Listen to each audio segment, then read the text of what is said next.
bade lafa inni jiru hin beekamu. Miliqe warra isaa wajjin hojjetu jalaas miliqe. Ituu gaafattee dhuguman siin jedhan nama tuu gaafatteeti dammaqama konni nama kanii aktiingii jedhan kun lafa abii jiru waan beeku natti fakkaata. Bade namichi akkuma addunyaan sodaatee gadhiisaa jiru innis gadhiiseera. Eessa akka inni dhaqe ani hin beeku. Garuu gadhiiseera masaraa. Dirree lolaa dhaqee dirree lolaa nanne sana isaantu jedhee nuyi tokko ragaa arganne hin qabnu dirree lolaa dhaquu isaati. Tokkoffaa Abiy Ahmed onnee ittiin dirree lolaa dhaquu hin qabu. Beekumsa dhiisiiti onneedhuma ittiin lolatti ba'u tokkoyyuu hin qabu.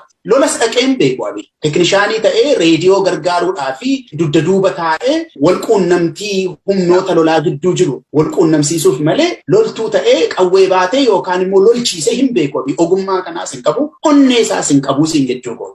Yeroo Hacaaluu ajjeesisee reenjarii uffatee qixalayyaa uffatee naqabaa nagadhiisaa jedhanii achi utaalanii as utaaluun akkuma jirutti ta'ee namichi kun loltuu miti siin jedhaan jira.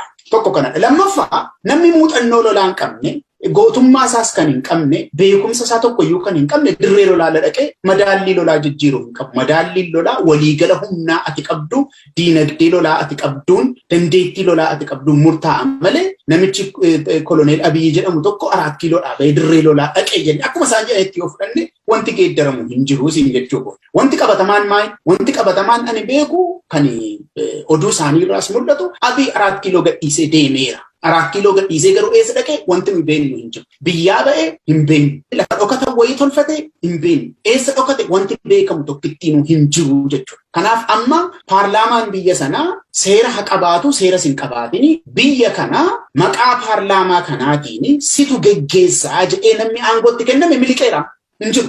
Lafi inni jirus hin beekamu teessoo isaas hin beekamu. Warri yeroo yaadeg Abiyyiin muudanis warri ammaa kunis hundumti isaa karaa yakkaatiin achitti walitti qabaman. Garuu ummattoota fuuldura dhaabbatanii saba addunyaa duras dhaabbatanii nuyi nama Abiy Ahmed jedhamu biyya kana akka geggeessuuf bakka bu'iinsa uummatarraa fudhanne heera Itoophiyaa irra dhaabbanne aangoo itti kennineerra dura buutuun mootummaa federaalaa Itoophiyaa Abiy Ahmed jedhama jedhanii namichi isaan muudan badeeramu. Eessa kan jiru hin beekamu jechuudha. Isa kana duwwaadha kan nuti beeknu. Amma dhiphina guddaa nuti ta'uu kan qabu nuyi rakkina nuti ta'uu kan qabu biyya keenya akkamittiin dhuunfanna. Rakkinni keenya sana. Rakkinni keenya inni guddaan kan nuyi irratti roodmaappii barreessee uummata keenyaan lakkii nu dhaggeeffadhu. Rakkinatu fuuldura keenya jira. Waliigalteetu nu barbaachisa.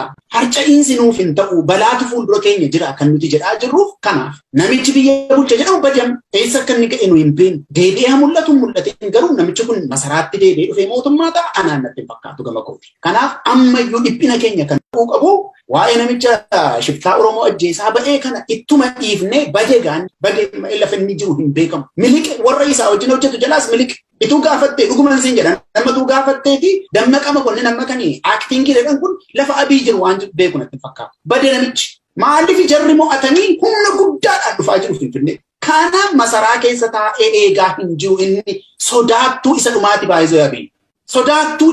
Sodaattuu keessaa Abiy sodaattuu isa sadarkaa dhumaati. Yeroo yaadee kufuu jala ga'e ituu dubbannu yeroo state of emergency labsame sana Abiy badee lafi inni bu'e dhabamee dhokatee siree jalaa gototanii baasaniiti kan muummicha ministeeraa godhan fidan. Dhugaan siin teessoon isaa dhabamee eessa jira namichi kun jedhamee maaliifii na qabuu na ajjeesu si'amee addabaabayitti mataatu na qabuu na ajjeesu biyya nagaatti jechuudha. Aangawa mootummaa tokko ta'e namicha sodaatee badee gototanii kottuu nagaan bu'eeraa Oromoon injifateeraa. Kottuu gadi ba'e jedhanii gototanii namicha as baasan. Kun dirree lolaa dhaquus hin danda'u. Wanti nuyi beeknu garuu badi lafi inni jiru hin beekamu. Kanaafi kan nu dhiphisuu qabu biyya keenya akkamittiin to'anna kan jedhudha. Karaan nu eeggataa jiru karaa salphaa miti. Rakkina baay'ee xaxamaatu nu fuuldura jira. Inni kun immoo wal hubannaa, wal tumsuu, harka wal qabachuu, walii wajjiniin hojjechuu, harka wal qabatanii waa hojiirra oolchuu malee inni tokko isa tokko irratti mala malee inni tokko isa tokko anatu caala jedhee isa tokkoon lakki anatu dura bu'a ati booddeettafi jedhee hidhiyyoo qixxee ka'uun dubbattu anatus caala jechuudha. Kufaatii lammata irraa hin deebine kufu. Kufaatii lammata irraa hin deebine kufu. Kanaaf kun akka hin dhalannetti karaan nuyi irra deemnu ifaa ta'uutu irra jiraata. Oromoon waliin ta'ee harka wal qabatee uummata Itoophiyaa duratti akkamittiin akka inni ba'u.